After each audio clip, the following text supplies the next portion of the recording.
Sawa ka na ba maging palamunin na IT? Itong gagawin mo. So, punta ka dito sa my LinkedIn. Ito. So, pagkapunta mo dito sa linkedin.com, syempre ayusin mo yung profile mo. Like dito. Ayusin mo muna yung profile mo, tapos yung description. Tapos, lagay mo lahat ng information mo doon. And then, after nyan, punta ka dito sa jobs. Ito. So, pagkapunta mo dyan sa jobs, ang una mong titingnan is software engineer. Kung ano yung gusto mong work. Yeah? Pagka nakakuha ka na ng ganito, nakalagay na dito. So, ang una mong titingnan dyan ay yung requirements nila. So, dito, ang requirements nila ay 3 years of experience. And then, ang programming language nila is Go, TypeScript, and C++. Yan. So, anong gagawin mo dito para ma-ano mo tong ma-meet mo tong requirements nila? Punta dito sa resume mo. Ilagay mo dito yung mga requirements na kailangan nila. Kailangan makikita nila yung requirements mo dito, like yung programming language na ginagamit. Lagay mo rin yung mga programming languages na dito na alam mo. And then, para makita agad ng HR na yung checklist nila. Kasi, for example, ito yung checklist nila. Kailangan makita nila to sa may resume mo. And then, dito sa may resume, pag gusto nyo tong resume na to, message nyo lang ako dito sa may Carl Castanas. Pagka gusto niyo yung format ng ganito ng resume, message nyo lang ako dito. And then, so dito, kailangan niyo syempre edit yung mga requirements nyo. Yung resume nyo. Ito, i-ano nyo to. Palitan nyo to. Ito, sample lang naman kasi to eh. So, papalitan nyo lahat yan.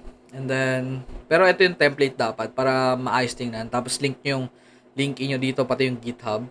So, yung GitHub naman, ayusin nyo yung GitHub nyo. Like, gawin yung presentable. Tapos, make sure na may mga laman yung repository nyo, may mga projects, tapos, like, parang, ang gagawin natin dito, gagawa ka ng repository. Like, upload mo yung mga projects mo, lagyan mo ng link, para siyang magiging portfolio mo. Pwede ka rin gumawa ng portfolio website mo, para makita rin, ma-showcase mo yung mga kailangan mong i-showcase na portfolio. Like, for example, mga projects. So, ganun. So, dito, meron tayong programming language, diba? So, dito, gagawin lang natin, edit lang natin to. Give me sample interview questions for this particular programming languages. So, papalitan natin to, and then, copy-paste lang natin yan, Yan. And then, ano natin to? Stop natin to. Yan. Refresh lang natin. And then, lagay lang natin tong, ito. Wait. Yan. Para, so dito, pwede kayong magano dito. Like, for example, what are the routines and how differed from the threads. Yan, mga ganitong mga sample questions. Para makapag-prepare na kayo kung alam niyo yung sasagutin, ganun. And then, for example, dito, basic TypeScript. Ito. What's the difference between any, unknown, never, yeah? Para magkaroon na kayo ng idea kung ano yung mga itatanong sa inyo. Tapos, research din kayo kung ano yung mga sample interview para sa mga dev dati or sabihin natin kung ano yung apply yung position. So, for example, ito. Yeah, mga ganyan. And then, ano pa mga kailangan natin? Of course, lead code. Ito. Sign up kayo dito para, for example, halos lahat ng tanong nila kasi nandito na nakalagay para prepare kayo. Para, for example, dito, meron silang mga questions, tapos, binary tree, yan. So, meron silang mga sample dito, like running code. Wait, let's check. So, dito, meron silang mga ganito, like, mga sample questions ng interview. Dito rin kinukuha halos lahat ng interview questions,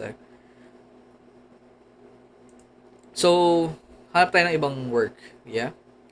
Dito naman, ano yung requirements nila? Tingnan natin requirements, So, dito, ito rin nata yun, no? Wait, dito tayo.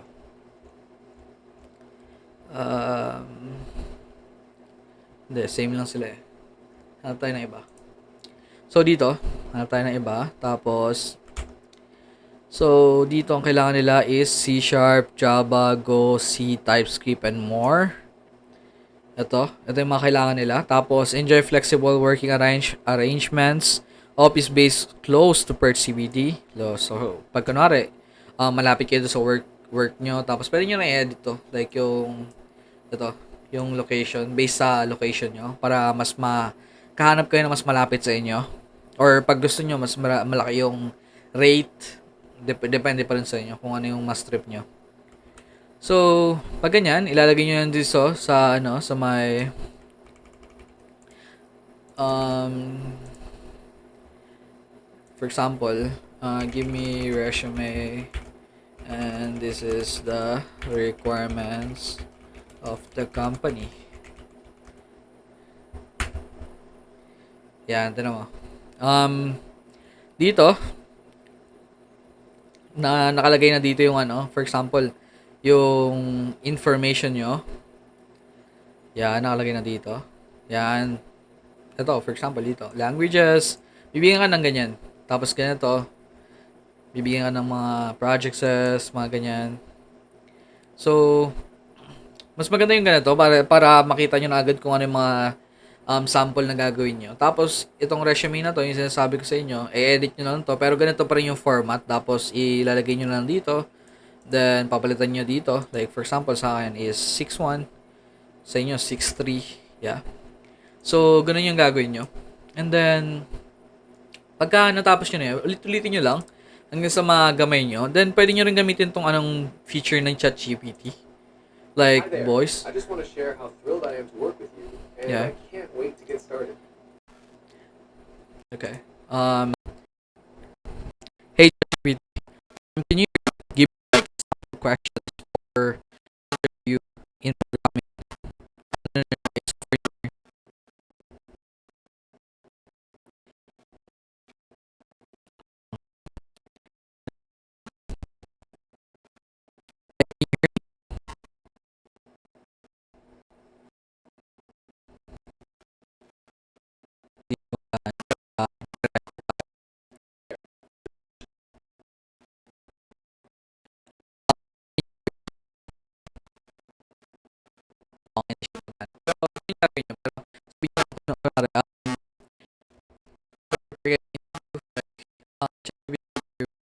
Like, in interview questions for specific kind of job software gonna just ask like C++,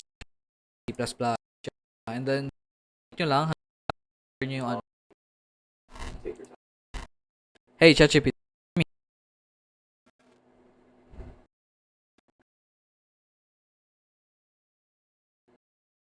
hear me? Hell no. Basta cheat code and then